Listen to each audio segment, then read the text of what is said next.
ልዩ መጽሐፍ በመጽሐፍ ቅዱስ ውስጥ ወይም ዘ ቤስት ቡክ ኢን ዘ ባይብል የተባለው የዮሐንስ ወንጌል ነው። ለምንድን ነው የዮሐንስ ወንጌል ልዩ መጽሐፍ ወይም ዘ ቤስት ቡክ ኢን ዘ ባይብል የተባለው? ተከተሉኝ። ከዮሐንስ ወንጌል ምዕራፍ 20 30 እና 31 አነብላችኋለሁ። ኢየሱስም በዚህ መጽሐፍ ያልተጻፈ ሌላ ብዙ ምልክት በደቀ መዛሙርቱ ፊት አደረገ። ነገር ግን ኢየሱስ እርሱ ክርስቶስ የእግዚአብሔር ልጅ እንደሆነ ታምኑ ዘንድ አምናችሁም በስሙ ሕይወት ይሆንላችሁ ዘንድ ይህ ተጽፏል ይላል። እግዚአብሔር ይመስገን።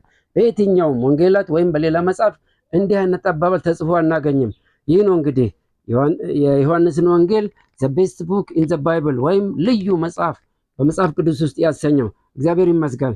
በዚሁ በዮሐንስ ወንጌል ምዕራፍ 15 ቁጥር 13 ላይ እንዲህ ይላል፣ ነፍሱ ስለ ወዳጆቹ ከመስጠት ከዚህ የሚበልጥ ፍቅር ለማንም የለውም ይላል። እግዚአብሔር ይመስገን።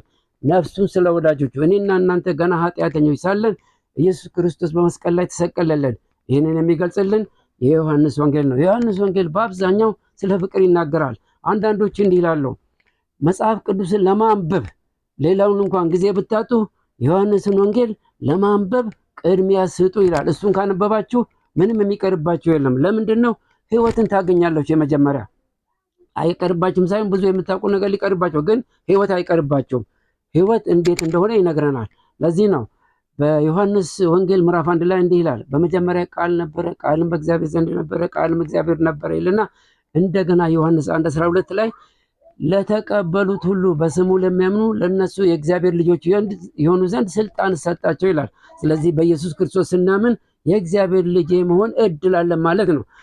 ስማችንም በህይወት መዝገብ ይጻፋል፣ ወደ ሲኦልም አንጣልም ማለት ነው። ስሙ በህይወት መጽሐፍ ተጽፎ ያልተገኘ ወደ እሳት ባህር ተጣለ ይላል። ያ ማን ነው? ምንድነው? በኢየሱስ ክርስቶስ ያላመኑ ማለት ነው። ስለዚህ ዛሬውኑ እንግዲህ በኢየሱስ ክርስቶስ ለማመን ዮሐንስን ወንጌል ያላመናችሁ ለማለት ነው። ለማመን የዮሐንስ ወንጌል ማንበብ እንጀምር። ከዛ ውስጥ እንዴት ማመን እንደምንችል በዝርዝር ያስረዳናል። ያመንን ደግሞ የበለጠ እምነታችንን ለማጠናከር መጽሐፍ ቅዱሳችንን ዕለት በዕለት ምዕራፍ በምዕራፍ እናንብ። እግዚአብሔር ይመስገን። ስለዚህ እንደዚህ እንደ እግዚአብሔር ቃል ምንም ይህንን የሚያክል የሚመስለው የለም። እንዲህ ይባላል ፕሪስክሪፕሽን፣ ይሄ መድኃኒት ማዘዣ ላይ ብዙ ጊዜ አወሳሰሉ መድኃኒቱ እንዴት እንደተቀመመ እንዴት እንደተከምን ከምን ብዙ ይናገራል።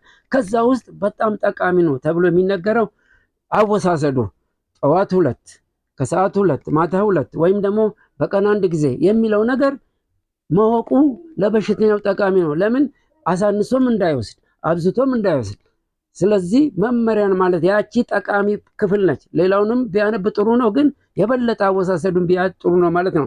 ስለዚህ መጽሐፍ ቅዱስን አንብበን የማናውቅ ወይም ጊዜ ያጣን የምንል ሰዎች ቢያንስ የዮሐንስን ወንጌል እናንብብ። ከዛስ ህይወት ማግኘታችን እናረጋግጣለን። የቀሪውን ደግሞ ባለን ጊዜ እናነባለን ማለት ነው። ስለዚህ በዚህ ምድር እስካለን ድረስ ከዚህ ከእግዚአብሔር ቃል እንሁን፣ ምዕራፍ በምዕራፍ እናነብ፣ ከእግዚአብሔር ጋር እንዲህ እንጣምራለን። በምድር ከሱ ጋር በሰላም እንኖራለን። መጨረሻችንም ደግሞ ከሱ ጋር ይሆንና በሰማይ ከመላእክት ጋር ከቅዱሳን ጋር እየሰገን እንዘምራለን። መጨረሻችንም እንግዲህ ጥሩ ይሆናል። ስላዳመጣችሁኝ አመሰግናለሁ። ይህ መልእክት ለሌሎች መዳረስ እንዲችል ኮፒ ሊንክ ሼር ማድረጉን አይርሱ። መልካም ቆይታ።